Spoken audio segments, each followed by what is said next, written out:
قال النبي صلى الله تعالى عليه وسلم إن الله تعالى يقول يوم القيامة أين المتحابون بجلالي اليوم أظلهم في ظلي يوم لا ظل إلا ظلي. رواه مسلم. صدق الله العظيم وصدق رسوله النبي الكريم ونحن على ذلك من الشاهدين والشاكرين والحمد لله رب العالمين. எல்லா புகழும் ஏக வல்லவனாம் அல்லாஹ்வுக்கே உரித்தாகுக. ஸலவாத்தும் ஸலாமும் சங்கைமிக்க எம்பெருமானார் முஹம்மது முஸ்தபா ஸல்லல்லாஹு அலைஹி வஸல்லம் அவர்களின் மீதும், அன்னாரின் கிளையார்கள், தோழர்கள், சுஹதாக்கள், சாலிஹீன்கள், வலிமார்கள், உலக முஸ்லிம்கள் அனைவரின் மீதும், குறிப்பாக இங்கே வந்து இருக்கக்கூடிய நம் அனைவரின் மீதும் எல்லாம் வல்ல அல்லாஹ்வின் பேரருளும் பேருபகாரமும் என்றென்றும் நிரந்தரமாக நிலவட்டுமாக. சங்கைக்கும் பெருமதிப்பிற்கும் உரிய இந்த அவையின் தலைவர் ஆலிம் பெருந்தகை அவர்களே, வருகை இருந்திருக்கக்கூடிய என்னுடைய ஆசிரியர் தந்தைமார்களே, உள்ளம் நிறைந்த உலமா பெருமக்களே, இந்த லஜ்னத்துல் முஹ்சினீன் ட்ரஸ்டினுடைய நிர்வாக பெருமக்களே மற்றும் வருகை தந்திருக்கக்கூடிய மாணவ செல்வங்களே, பெரியவர்களே, எல்லாம் வல்ல அல்லாஹ்வின் நல்லடியார்களே, அல்ஹம்துலில்லாஹ். எனக்கு தரப்பட்டிருக்கக்கூடிய தலைப்பு நல்லோர்களுடைய சகவாசம். நேரம் மிக குறைவாக இருக்கிறது, ஆனால் கொடுக்கப்பட்ட தலைப்பினுடைய விஷயங்கள் மிக அதிகம். இன்றைக்கு எங்களுடைய ஆசிரியர் தந்தை ஹஸரத் அவர்கள் பேசும்போது அன்றிருந்த பழைய காலத்தினுடைய நிலைகள் எல்லாம் மாறிவிட்டன என்று ஆதங்கத்தோடு தெரிவித்த ஒரு விஷயத்தை இங்கே நினைவு கூறுகிறேன். உண்மையிலேயே பள்ளிவாசலுக்கு வந்து பயான் கேட்கக்கூடிய, பள்ளிவாசலுக்கு வந்து தொழக்கூடிய பழக்கங்கள் கொஞ்சம் கொஞ்சமாக மாறிவிட்டன. வீட்டிலேயே தொழுது விட்டு நல்ல விஷயங்களை கேட்பதாக இருந்தால் யூடியூபிலும் பேஸ்புக்கிலும் மற்ற இணையதளங்களிலும் வாட்ஸ்அப்பிலும் கேட்டுவிட்டு பேசாமல் உறங்கிவிடக்கூடிய ஒரு சமுதாயமாக நாம் மாறிவிட்டோம். ஆனால் நமக்கு வழங்கப்பட்ட இந்த சகவாசம், தோழமை, சுஹபத் என்று சொல்லப்படக்கூடியதனுடைய பரக்கத் உண்மையிலேயே நாம் இழந்திருக்கிறோம் என்பதைத்தான் நாம் சொல்ல வேண்டும். நபிகள் நாயகம் ஸல்லல்லாஹு அலைஹி வஸல்லம் ஒரு ஹதீஸை சொல்லுவாங்க. அந்த ஹதீஸை இங்கே நினைவு கூர்ந்தால் நன்றாக இருக்கும். மஜ்தமஅ கௌமுன் ஃபீ பைத்தி மின் புயூத்தில்லாஹி தஆலா யத்லூன கிதாபல்லாஹ் வ யததாரஸூனஹு பைனஹும் இல்லா நஸலத் அலைஹிமுஸ் ஸகீனா வ கஷியத்துஹுமுர் ரஹ்மா வ ஹஃபத்துஹுமுல் மலாயிகா வ ذكرஹுமுல்லாஹு ஃபீமன் இன்தஹு. எத்தனை நற்பாக்கியத்தை பாருங்க. ஒரு கூட்டம் அல்லாஹ்வுடைய இல்லத்திலே ஒன்று கூடுகிறது, பள்ளிவாசல்ல ஒன்று கூடுகிறது. எத்தனை கிதாப் அல்லாஹ், அல்லாஹ்வுடைய வேதத்தை ஓதுகிறார்கள். வயத்ததாரஸூனஹு, அதனுடைய பாடங்களை ஒருவருக்கொருவர் பரிமாறிக் கொள்கிறார்கள், போதிக்கிறார்கள், படிக்கிறார்கள், இது மாதிரி பரிமாறிக் கொள்கிறார்கள். அல்லாஹ்வுடைய வேதத்தை ஓதுவதும் அந்த வேதத்தை பற்றிய நல்ல இல்முகளை ஒருவருக்கொருவர் பரிமாறிக்கொள்வதும் இந்த சபையில் வந்து சேர்ந்தது. அல்லாஹ்வுடைய வேதத்தை பற்றிய ஞானங்களை தான் இங்கே பேசப்படுகிறது. இந்த மாதிரியான இந்த இரண்டு நோக்கங்களை அடிப்படையாக கொண்டு ஒரு கூட்டம் கூடுகிறது என்றால் அந்த கூட்டத்துக்கு அல்லாஹ்வுடைய பரிசுகள் என்ன தெரியுமா கிடைக்குது? நபிகள் நாயகம் ஸல்லல்லாஹு அலைஹி வஸல்லம் சொன்னார்கள், இல்லா நஸலத் அலைஹிமுஸ் ஸகீனா, அவர்களின் மீது சக்கீனா என்ற அமைதி இறங்குகிறது. இந்த சபையை தவிர வேற எந்த சபைக்கு அந்த நசீப் கிடைக்காது. வாட்ஸ்அப்ல மணிக்கணக்கில் ஒருத்தர் பயான் கேட்கிறான்னு வச்சுக்கோங்க, நல்ல விஷயம். வேற எதையோ கண்டதை கேட்காம கண்டதை பார்க்காம அவர் நல்ல விஷயத்தை கேட்கிறாருன்னா அது ஒரு வகையான நல்ல விஷயம். ஆனால் ஒரு மனிதர் ஒரு 5 மணி நேரம் 6 மணி நேரம் தொடர்ந்து நல்ல விஷயத்தையே கேட்கிறார், சக்கீனா இறங்குவாங்க? இந்த சபையில் இறங்கக்கூடிய அந்த சக்கீனா அங்கே இறங்காது. இல்லா நஸலத் அலைஹிமுஸ் ஸகீனா வ கஷியத்துஹுமுர் ரஹ்மா, அல்லாஹ்வுடைய ரஹ்மத் என்ற அருள் கிருபை அவர்களை அப்படியே மூடிக்கொள்கிறது. சுப்ஹானல்லாஹ். சபையில அல்லாஹ்வுடைய ரஹ்மத் நம்மை எல்லாம் மூடி இருக்கிறது. அதன் பிறகு நபி அவர்கள் சொன்னார்கள், வஹஃபத்ஹுமுல் மலாயிகா, இங்கே நெருக்கி அடித்துக் கொண்டு அமர்ந்திருக்கக்கூடிய இந்த சபையில் நம்மையும் நெருக்கி அடித்துக் கொண்டு அதைவிட மிக அதிகமாக அமர்ந்திருக்கக்கூடியவர்கள் மலக்குமார்கள். இந்த சபைக்கு இடையில மலக்குமார்கள் இணைந்திருக்கிறார்கள். இந்த மலக்குமார்களுடைய சுஹபத், அந்த தோழமை நம்மை உயர்ந்த மக்களாக பண்படுத்தும். ஆனா அந்த நசீப் இன்னைக்கு நிறைய பேருக்கு இல்லாம போச்சு. நபிகள் நாயகம் ஸல்லல்லாஹு அலைஹி வஸல்லம் நாலாவது விஷயம் சொன்னாங்க, என்ன தெரியுமா? இந்த மாதிரி திருக்குர்ஆனுடைய போதனைகளை ஒருவருக்கொருவர் பரிமாறிக் கொள்ளக்கூடிய இந்த மகத்தான சபையில் அமர்ந்திருக்கக்கூடிய அந்த மக்களை பற்றி அல்லாஹ் சுப்ஹானஹு வ தஆலா அர்ஷ்ல அமர்ந்து தன்னுடைய அருகில் இருக்கக்கூடிய மலக்குமார்களிடத்தில் நினைவு கூர்கிறான். இந்த இடத்தில் இந்த மக்கள் என்னை பற்றி பேசுகிறார்கள், என் திருமறையை பற்றி பேசுகிறார்கள் என்று இந்த அடியார்களை பற்றி அல்லாஹ் நினைவு கூர்கிறான் என்பதாக நபிகள் நாயகம் ஸல்லல்லாஹு அலைஹி வஸல்லம் அவர்கள் சொல்லி காட்டினார். அமைதி இறங்குகிறது, ரஹமத் மூடிக்கொள்கிறது, மலக்குமார்கள் அப்படியே நெருக்கி எடுத்து அமர்கிறார்கள். அல்லாஹ்வுடைய நினைவு கூறல், இந்த 4 விதமான ஒரு விஷயம், 4 விதமான நற்கிருபை நற்பாக்கியம் யாருக்கு கிடைக்கும்? இதுதான் பள்ளிவாசலில் இருக்கக்கூடிய அந்த தோழமைக்கு கிடைக்கக்கூடிய நற்பாக்கியம். இன்னைக்கு ஒரு சமுதாயம் என்ன செய்யறாங்கன்னு சொன்னா, தங்களுக்கிடையே இருக்கக்கூடிய நட்பு வட்டாரங்களை தோழர்கள் என்று பேசிக் கொள்வார்கள். இந்த தீக்கா இந்த மூலத்தை என்ன செய்வாங்க சொல்றாங்கல்ல, அதை பத்தி நம்ம ஒண்ணு பேச வரல. ஆனால் இந்த தோழர்கள் என்று பேசிக்கொள்ளும் போதே அந்த அன்பு பாசம் உள்ளத்துல தானா உருவாகும். இத நபி அவர்கள் உருவாக்குனது.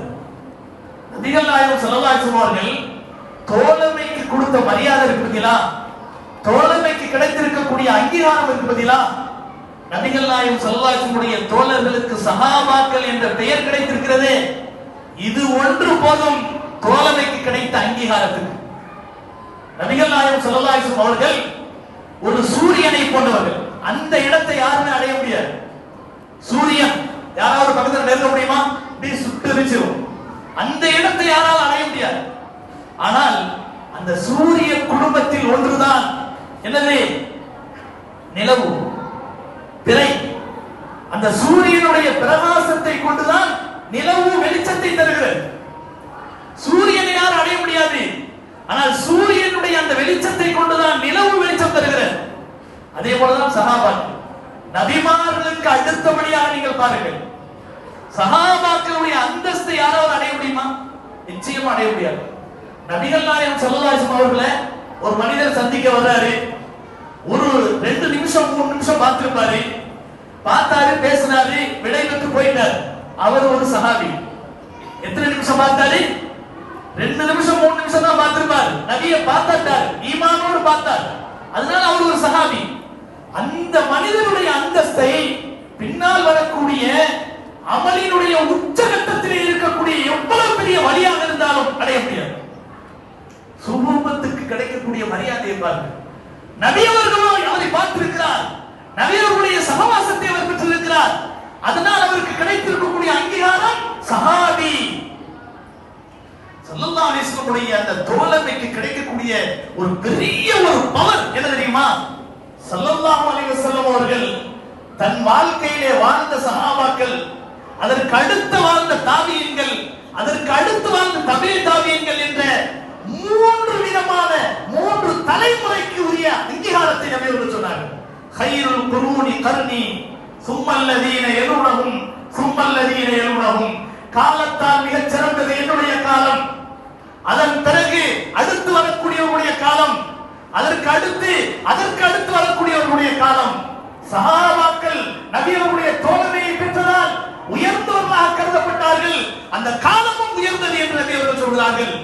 அதற்கு அடுத்து வந்த தாபியீன்கள் சஹாபாக்களை பார்த்தவர்கள், நபியின் தோழமையோடு கலந்து வந்ததின் காரணத்தினால் அவர்கள் அடுத்த சிறப்பை பெறுகிறார்கள். அதற்கு அடுத்து வரக்கூடிய தாபியீன்கள் நபி அவர்களை பார்த்தவர்களை பார்த்து சுஹபத்தை பெற்ற நல்லடியார்களாக இருந்ததின் காரணத்தினால் அவர்களுடைய தோழமையை பெற்றதால் அவர்கள் அடுத்தவர்களாக சிறந்தவர்கள். சுப்ஹானல்லாஹ். என்னுடைய சகவாசத்தில் இருந்தவர்களை அடுத்து வரக்கூடிய 3 தலைமுறையினர் அடுத்தடுத்த சிறப்பை பெறுகிறார்கள் என்று நபி அவர்கள் சொல்கிறார்கள் என்று சொன்னால், சகவாசத்துக்கு கிடைக்கக்கூடிய, நட்புக்கு கிடைக்கக்கூடிய, தோழமைக்கு கிடைக்கக்கூடிய பவர், அங்கீகாரம் எவ்வளவு மகத்தானது. அருமையான பெருமக்களே, இந்த இடத்துல ஒரு விஷயத்தை நன்றியோடு நினைக்காமல் இருக்க முடியாது. இன்றைக்கு இங்கே அமர்ந்திருக்கக்கூடிய குர்ஆனுடையவர்கள், இந்த மக்களை எல்லாம் நாளை மறுமையிலே அல்லாஹ் எப்படி கூப்பிடுவான் தெரியுமா? யா அஹ்லல் குர்ஆன் என்று கூப்பிடுவான். குர்ஆனுடைய குடும்பத்தவர்களே என்று அழைப்பான். அந்த குர்ஆனுடைய குடும்பத்தவர்களுடைய அந்த பெருமை என்ன தெரியுமா? இவர்கள் எல்லாம் அடை காக்கப்பட்ட குஞ்சு, அதாவது முட்டைகளை போன்றவர்கள். கொண்டு வந்து விடும்போது அவர்கள் எப்படி இருந்தார்கள் தெரியுமா? ஒண்ணுமே தெரியாது. ஆனால் ஆசிரியர்கள் என்ற அந்த அடைகாக்கும் ஒரு பக்குவப்பட்ட மேதைகளுக்கு பக்கத்திலே அவர்கள் அமர்ந்து அமர்ந்து ஒவ்வொரு விஷயத்தையும் கவனிப்பார்கள். ஆசிரியர் தான் சும்மா நினைச்சுக்கிட்டீங்களா? மத்தவங்களை வந்து ஓடிட்டு போறவங்களுக்கு மதரசாவிலே இருந்து ஓடக்கூடியவர்களுக்கு பெரிய வித்தியாசம் இருக்கிறது. இந்த பிள்ளைகள் வந்து அமர்ந்து பாடத்திலே உட்காரும் போது இப்படித்தான் உட்காரணும் நாங்க சொல்லிக் கொடுப்போம், இப்படித்தான் பார்க்கணும் சொல்லிக் கொடுப்போம். ஏதாவது ஒரு பொருளை கொடுக்கும்போது இடது கையில வாங்குவான், டேய் இடது கையில வாங்க, வலது கையால வாங்க, ஒழுக்கம். சாப்பிட அமர்கின்ற போது பேசிக்கொண்டே அமர்வார்கள், பிஸ்மில்லாஹ் சொல்லு. தூங்க ஆரம்பிக்கும் போது காலை விரித்துக் கொண்டு அப்பாடா என்று தூங்குவார்கள். டேய் கால மடக்கு, ஒழுக்கமா படி, ஒரு கடிச்சு படி, வலது பக்கமா ஒரு கடிச்சு படி. இந்த விஷயத்தை தாயோ தந்தையோ அதிகமா சொல்ல மாட்டார்கள். மதரசாவிலே படித்த மாணவர்களை அணுவணுவாக கவனிப்பார்கள் ஆசிரியர் பெருந்தகைகள். உண்மையிலேயே ஆசிரியர் தந்தை எங்களுடைய அமீர ஷரியத் ஹஜ்ரத் அவர்கள் பேசும்போது அவங்க ஏதோ தரிசனம் உட்கார்ந்து பாடம் எடுக்கிற மாதிரி தான் இருந்துச்சு எங்களுக்கு. அதை நினைத்து பார்க்கிறேன். உண்மையிலே அல்லாஹ் எங்களுக்கு அவ்வளவு பெரிய பாக்கியத்தை தந்தான். இது மாதிரியான பக்குவப்பட்ட பொன்னான ஆசிரியர் தந்தைகள் எங்களுடைய இப்ராஹிம் ஹஜ்ரத் கிப்லா அவர்களும் ஒரு தாய்மை குணம் உள்ளவர்கள். எத்தனை மாணவர்கள் வெளியாகக்கூடிய நிலைமை வரும், தனியா கூப்பிடுவாங்க. கூப்பிட்டு நீ இப்படி இப்படி செய், உன்னை நான் சேர்த்து விட்டுறேன். உண்மையிலே அவர்களுடைய அந்த ஹஜ்ரத் அவர்களுடைய பெருந்தகை மற்றும் இப்ராஹிம் ஹஜ்ரத் அவர்களுடைய இந்த விஷயங்களை எல்லாம் நம்ம நினைச்சு பார்க்கும்போது இன்னைக்கும் என்னுடைய உள்ளத்துல ஒரு விதமான அன்பு பாசம் பொங்கி வரும். அந்த பாடத்துல உட்கார்ந்து இருக்கும் போது எங்களுடைய அது பேரு அடிக்கடி சொல்றேன்னு நினைக்காதீங்க, அடையாளப்படுத்துறதுக்காக நான் சொல்றேன். நம்முடைய அமீர ஷரியத் காஷிபுர்தா மதரசாவினுடைய அந்த தலைமை ஆசிரியர் முஹத்தமீம் அவர்கள் இருக்காங்களே, ஹஜ்ரத் விழா, அவங்க எல்லாம் பாடத்துல உட்கார்ந்தாங்கன்னு சொன்னா உண்மையிலே அந்த நேரத்துல எல்லாம் என்னைக்காவது தான் அவங்க பாடம் நடக்கும். ஆனா அப்படியே மலை மாதிரி கொட்டும் கருத்துக்கள். அந்த சகவாசம், அந்த போதனை, அவர்களுடைய நட்பு, அவர்களுடைய அருகாமை தான் எங்களை மாதிரி ஆட்களை இன்னைக்கு ஒரு பக்குவப்பட்ட மக்களாக உருவாக்கி இருக்கிறது. இங்கே அமர்ந்திருக்கக்கூடிய ஒவ்வொரு ஆளின் பெருந்தகையிடத்தில் கேட்டு பாருங்கள், அவர்கள் அனைவருக்கும் தெரியும் ஆசிரியர்களை ஒருவரை ஒரு வழிகாட்டியாக ஆக்கிக் கொண்டு அந்த நட்போடு பயணிப்பார்கள். அந்த நட்பு தான் இன்றைக்கும் எங்களை வெற்றியாளர்களாக ஆக்கியிருக்கிறது. எனவே அருமையான பெருமக்களே, எனக்கு தரப்பட்டிருக்கக்கூடிய நேரம் மிக குறைவு. ஆனால் ஒரு விஷயம், மூசா அலைஹிஸ்ஸலாம் அவர்கள் உயர்ந்த ரசூல், எந்த ஒரு தகுதியும் அவர்கள் குறைந்தவர்கள் அல்ல. வேதம் கொடுக்கப்பட்ட ரசூல், உலுல் அஸ்மி என்ற 5 நபிமார்களில் கட்டுப்பட்ட ரசூல். அப்படிப்பட்ட உயர்ந்த ஒரு தகுதிக்கு உரிய ஒரு நபி ஒரு தடவை இந்த சபையில எதிர்த்து பேசுறாங்க. அந்த காலத்துல அவர்கள் தான் உயர்ந்தவர்கள். அவர்கள் வாழ்ந்த அந்த காலத்துல மனிதர்களிலேயே உயர்ந்தவர்கள் அவர்கள் தான். அல்லாஹ் கொடுத்த ஒரு சிறப்பு அது அவர்களுக்கு. ஒரு மனிதர் எழுந்து நின்று கேட்கிறார், நபி அவர்களே, இந்த காலத்தில் வாழக்கூடிய மனிதர்களிலே மிக சிறந்த மனிதர் யார்? மூசா அலைஹிஸ்ஸலாம் அவர்கள் வம்மா பிநியமத்தி ரப்பிக்க ஃபஹத்திஸ், உனக்கு அல்லாஹ் வழங்கிய நியமத்தை நீ வெளிப்படுத்தி காட்டு என்ற ரீதியில் மூசா அலைஹிஸ்ஸலாம் சொன்னார்கள், அந்த சிறப்புக்குரியவன் நான் தான், வேற யாரு அப்படின்னாங்க. இது சொன்னது உண்மைதான். அவ்வளவு சிறப்புக்குரிய இந்த காலத்திலேயே வேதம் கொடுக்கப்பட்டவர், ரிசாலத் கொடுக்கப்பட்டவர், நபி, உயர்ந்த நபி, அவ்வளவு பெரிய தகுதி அல்லாஹ் எனக்கு தான் கொடுத்திருக்கிறான், நான் தான் சிறந்தவன் சொன்னான். அல்லாஹ்வுக்கு இது பிடிக்கல. அதனால அல்லாஹ் என்ன செஞ்சா தெரியுமா? ஒரு நட்பை உருவாக்கினான். ஹித்ர் அலைஹிஸ்ஸலாம் என்ற ஒரு நட்பை உருவாக்கினான். அவர்களோடு பயணம் செய்யுங்கள் என்று அல்லாஹ் சொன்னான். பயணம் செய்தார்கள். அப்போதுதான் ஞானத்தினுடைய ஒரு மிகப்பெரிய ஞானத்தை, ஒரு விஷயத்தை அவர்கள் புரிந்து கொண்டார்கள். இந்த நட்பு மிக உன்னதமான ஒரு நட்பாக இருந்ததின் காரணத்தினால் தன்னுடைய நிலையை மூசா அலைஹிஸ்ஸலாம் அவர்கள் புரிந்து கொள்கிறார்கள். எனவே இல்மு கற்பது என்பது மட்டும் மனிதனுடைய நோக்கம் அல்ல. அந்த இல்மோடு இணைந்து என்ன இருக்க வேண்டும் தெரியுமா? ஞானம் இருக்க வேண்டும். இப்தில் ஹிக்மத மையஷா வமை இப்தல் ஹிக்மத ஃபக்கத் ஊதிய கைரன் கதீரா. ஹிக்மா என்ற ஞானம் அல்லாஹ் யாருக்கு நாடுகிறானோ அவர்களுக்கு தான் கொடுக்கிறான். யாருக்கு அல்லாஹ் ஞானத்தை கொடுத்து விடுகிறானோ அவர்களுக்கு அனைத்து நன்மைகளும் கிடைத்ததற்கு சமம் என்று அல்லாஹ் சுப்ஹானஹு வ தஆலா குர்ஆனிலே சொல்லி காட்டுகின்றான். அல்லாஹ் குர்ஆனிலே நமக்கெல்லாம் ஒரு அழகான பாடத்தை சொல்லி தருகிறான். யா அய்யுஹல்லதீன ஆமனு தக்குல்லாஹ் வ கூனு மஅஸ்-ஸாதிகீன். விசுவாசிகளே, நீங்கள் என்றைக்கும் உண்மையாளர்களோடு இருங்கள் என்று அல்லாஹ் சுப்ஹானஹு வ தஆலா குர்ஆனிலே சொல்லி காட்டுகின்றான். என்றைக்கும் தவறான நட்பு என்பதுடைய வாழ்க்கையில் வந்துவிடக் கூடாது. சுஹபத்தே சாலிஹ் துரா சாலிஹ் குணல், சுஹபத்தே தாலிஹ் துரா தாலிஹ் குணல். நல்ல நட்பு என்பது நல்ல மனிதர்களை உருவாக்கும். சுஹபத்தே சாலிஹ் துரா சாலிஹ் குணல். நல்ல நட்பை நீ உருவாக்கிக் கொள்வது உன்னை நல்லவனாக மாற்றும். தீய நட்பை உருவாக்குவது என்பது உன்னை தீயவனாக மாற்றிவிடும் என்பதை அழகான முறையிலே என்ன செய்வார்கள்? பார்சியிலே ஒரு கவிதையாக சொல்வார்கள். எனவே அருமையானவர்களே, நம்ம வாழ்க்கையில செய்ய வேண்டியது தெரியுமா? ஜமாத்துடைய தொழுகையை அல்லாஹ் தஆலா உருவாக்குனதே எதுக்கு சொன்னா, நல்லவர்களின் நட்பு கொஞ்ச நேரமாவது உனக்கு இருக்க வேண்டும் என்பதற்காக. அந்த ஜமாத்தினுடைய முக்கியத்துவம் எத்தனை பேருக்கு இருக்கு? பள்ளிவாசலுக்கு வரும்போது அல்லாஹ் சுப்ஹானஹு வ தஆலா அழைத்து சொல்லுகின்றான், ஹய்யா அலஸ் ஸலாத், தொழுகையை நோக்கி வாருங்கள். தொழுகை மட்டும் நோக்கம் இல்லப்பா, ஹய்யா அலல் ஃபலா, வெற்றியை நோக்கி வாருங்கள். வெற்றியின் பக்கம் வாருங்கள். வெற்றி எங்கே இருக்கு தெரியுமா? வெற்றியாளர்கள் ஒன்று கூடக்கூடிய பள்ளிவாசலில் இருக்கிறது. பள்ளிவாசலை நோக்கி நடந்து வரும்போது ஒதுவோடு வர வேண்டும். வீட்டிலே ஒது செய்துவிட்டு வர வேண்டும். அப்படி வந்தால் அவருக்கு கிடைக்கக்கூடிய அந்தஸ்து என்ன தெரியுமா?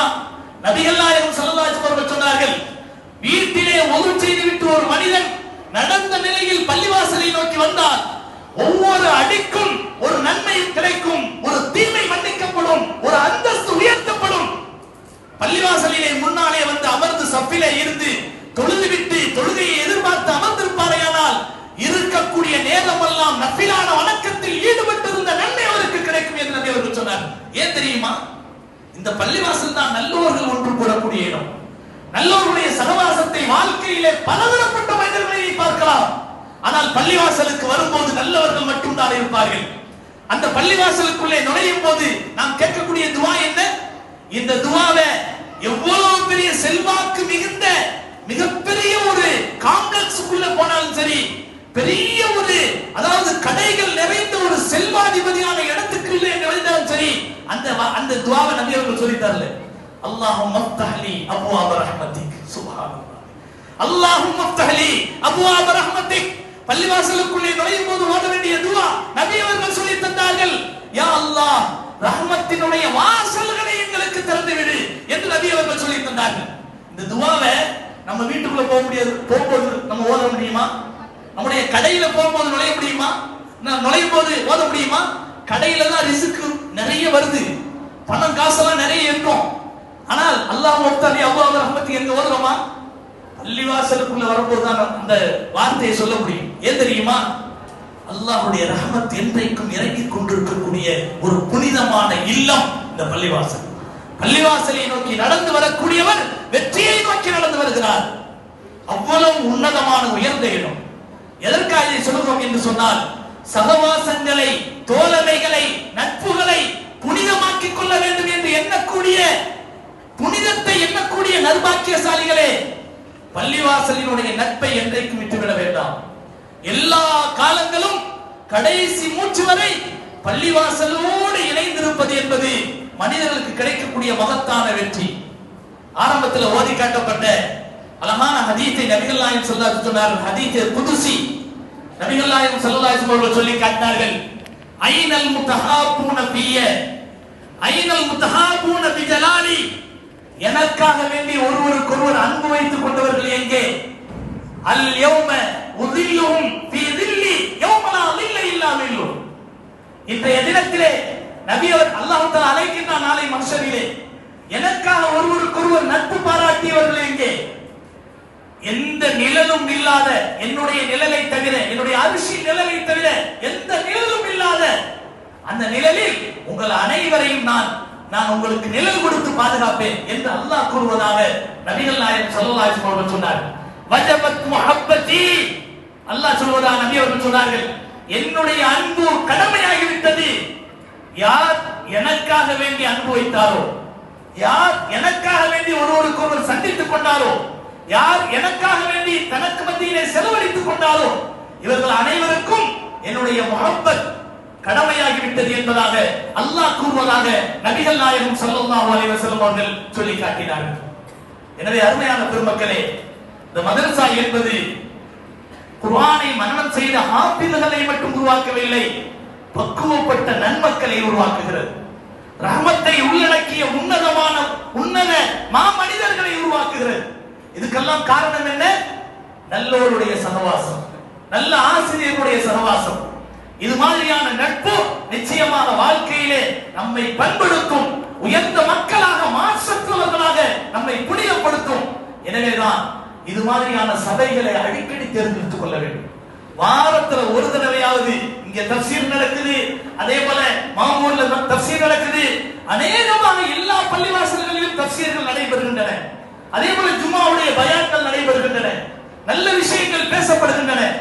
எந்த நேரங்களில் எல்லாம் குர்ஆனுடைய விளக்கங்கள் சொல்லப்படக்கூடிய சபைகளை நாம் நிரப்பி அங்கே நல்ல விஷயங்களை கேட்போமோ அது ஈமானுக்கு சார்ஜ். நம்முடைய எப்படி நம்ம செல்போனை வந்து சார்ஜ் பண்றோமோ, நம்ம ஈமான சார்ஜ் பண்றதுதான் குர்ஆனை பத்தி கேட்கிறது. எனவே ஏதாவது ஒரு இடம், எங்க பள்ளிக்கு வாங்கன்னு மட்டும் சொல்லல, எந்த பள்ளியா இருந்தாலும் சரி, வாரத்துல ஒரு தடவை 1 மணி நேரம் குர்ஆனை பத்தி நான் கேட்பேன். இது ஒரு வகுப்பு, இது பயான் மஜ்லிஸ் அல்ல, இது ஒரு வகுப்பு. அந்த வகுப்பிலே அமர்ந்திருப்பதன் மூலம் குர்ஆனை பற்றி ஒருவருக்கொருவர், அதாவது டிஸ்கஷன் செய்து கொள்வதன் மூலம், பரிமாறிக் கொள்வதன் மூலம் அல்லாஹ்வுடைய ரஹ்மத் உண்டாகும். மலக்குமார்கள் மூடிக்கொள்கிறார்கள், சக்கீனா இறங்குகிறது, அல்லாஹ் நம்மை பற்றி நினைவு கூர்ந்து பேசுகிறான். இந்த நல்ல நற்பாக்கியங்கள் கிடைக்கின்றன. எனவே நல்ல நட்பு என்பதனுடைய வாழ்க்கையில் இன்றியமையாத ஒன்று. ஆன்மீக பேச்சாளர் ஹஜ்ரத் அவர்கள் பேச இருக்கிறார்கள். நானும் சாதாரணமானவன், என்னுடைய வார்த்தைகளை முடித்துக் கொண்டால் அவர்களுடைய விஷயங்களை நான் கேட்பதற்கு மிகவும் ஏதுவாக இருக்கும் என்ற அடிப்படையில் எனக்கு கொடுத்த சின்ன வாய்ப்புக்காக நன்றி கூறி நான் இந்த பேச்சை முடித்துக் கொள்கிறேன். அல்லாஹ் சுப்ஹானஹு வ தஆலா இந்த உலகத்திலே நல்ல நட்பை நமக்கெல்லாம் தந்தருள் புரிவானாக. வலிமார்களுடைய நட்பை அல்லாஹ் நம்ம அனைவருக்கும் தந்தருள் புரிவானாக. சாலிஹீன்களுடைய நட்பை நமக்கு அனைவருக்கும் அல்லாஹ் தந்தருள் புரிவானாக. அந்த நட்பு நாளை மறுமையிலே அவர்களோடு சொர்க்கத்திலே நம்மளை இருக்க வைக்கும். நாளை மறுமையிலே உஹிப்புஸ் சாலிஹீன வலஸ்து மின்ஹும் லஅல்லல்லாஹு யர்சுகுனி ஸலாஹா, நான் நல்லவர்களை விரும்புகிறேன் ஆனால் நான் நல்லவன் இல்லை. உஹிப்புஸ் சாலிஹீன வலஸ்து மின்ஹும், யார் தெரியுமா இது சொன்னது? அவுலியாக்களினுடைய பெருந்தலைவராக இருந்த சுஃபியான் ஸௌரி ரஹ்மத்துல்லாஹி அலைஹி. வாழ்க்கையிலே ஒழுக்கத்திற்கு மாற்றமாக அவர்கள் நடக்க மாட்டார்கள். ஒரு தடவை ஹரமுக்குள்ளே நுழையும் போது இடது காலை வச்சு மறந்த நிலையிலே ஆர்வத்தோடு நுழைகிறார்கள். ஒரு அசரீரி முழங்குகிறது, யார் பவுல் மாடே அப்படிங்கிற ஒரு அசரீரி. அப்பதான் பாக்குறாங்க, ஆனா இடது காலை உள்ள வச்சு நுழைகிறோம். ஒரு சின்ன ஒழுக்கத்துக்கு மாற்றமான ஒரு காரியம் நடக்கும் போது கூட அல்லாஹ்வினால் தடுக்கப்படுகிறார்கள், புனிதப்படுத்தப்படுகிறார்கள் என்றால் அந்த ஞானி, அந்த சாலிஹ், அந்த அவுலியா எவ்வளவு மகத்தானவர்கள்.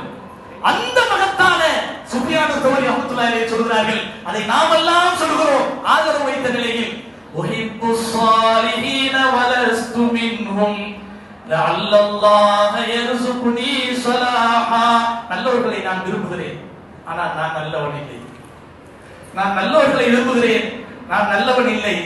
ஆனால் அந்த நல்ல நட்புக்கு காரணமாக அல்லாஹ் என்னையும் நல்லவனாக ஆக்கலாம் என்ற ஒரு ஆதரவோடு அந்த நட்பை வைக்கிறேன். அல்லாஹ் நம் அனைவருக்கும் அத்தகைய தகுதி வாய்ந்த நல்ல நட்புகளை தருவானாக. நாளை மறுமையில் கண்மணி நாயகம் ஸல்லல்லாஹு அலைஹி வஸல்லம் அவர்களோடு சொர்க்கத்தில் இருக்கும் நற்பாக்கியத்தையும் அல்லாஹ் தந்து அருள் புரிவானாக. அல்லாஹ் தஆலா நம் அனைவருடைய வாழ்க்கையிலும் எல்லா நலவுகளையும் ரஹ்மத்துகளையும் அள்ளி பொழிந்தருள்வானாக. இந்த ஸ்தாபனத்தை கியாமத் நாள் வரை அல்லாஹ் கபூல் செய்து அங்கீகரிப்பானாக. வ ஆகிரு தஅவானா அல்ஹம்துலில்லாஹி ரப்பில் ஆலமீன். அஸ்ஸலாமு அலைக்கும் வ ரஹ்மத்துல்லாஹி